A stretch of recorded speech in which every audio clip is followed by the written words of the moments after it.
So we've got these three penguins, grammarians. We've got Raoul, who you may remember from his sweet mohawk. We've got Cesar. And we've got Gabriela.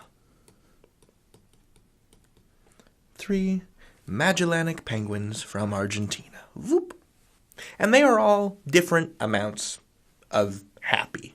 Cesar is a medium amount of happy. Raoul is more happy, and Gabriela is the most happy. And in English, we have a way to compare these, to compare Raoul to Cesar, or to compare Raoul to Gabriela, or any combination thereof. And we call this comparative and superlative adjectives. And before I get too into the weeds on that, let me just show you what that looks like. So we can say Raoul, let me put in the accent. Raoul is a happy penguin. He's got all the fish he wants. Life is good. Raoul is happier than Cesar.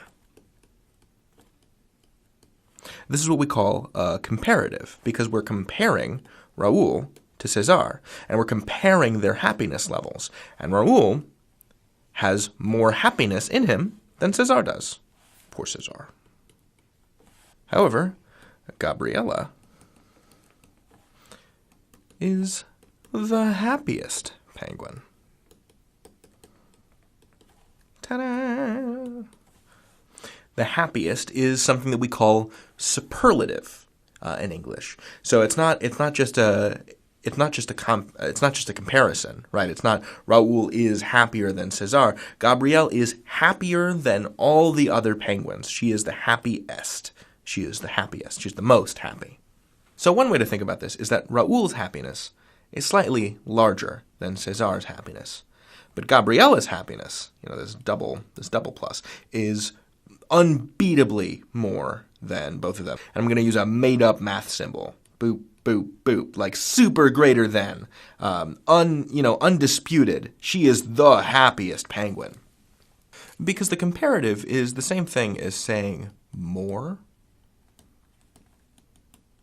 The comparative equals more. And the superlative equals most. So this is slightly more. This is super much more. And something that's neat about English is you can use the comparative and the superlative for both positive relationships and also negative relationships. So we could say Raoul is a happy penguin. We could say Raoul is happier than Cesar.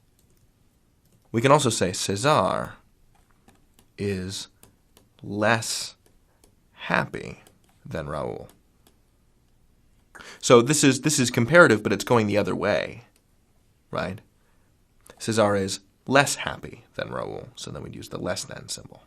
Gabriela is the happiest penguin, and so for this group of three, Cesar is the least happy. So you can use the comparative and the superlative forms of adjectives to compare relationships where one thing is more or most than another or others, or relationships where one thing is less or least than others. That's how the comparative and superlative work. But if you stick around for the next video, I'm going to talk about how to figure out how to form the comparative and superlative when you're looking at a word you've never seen before. Like, what if we made up a word? Like blarfy. What do you do with that? Well, you'll find out next time. In the meantime, you can learn anything. David out.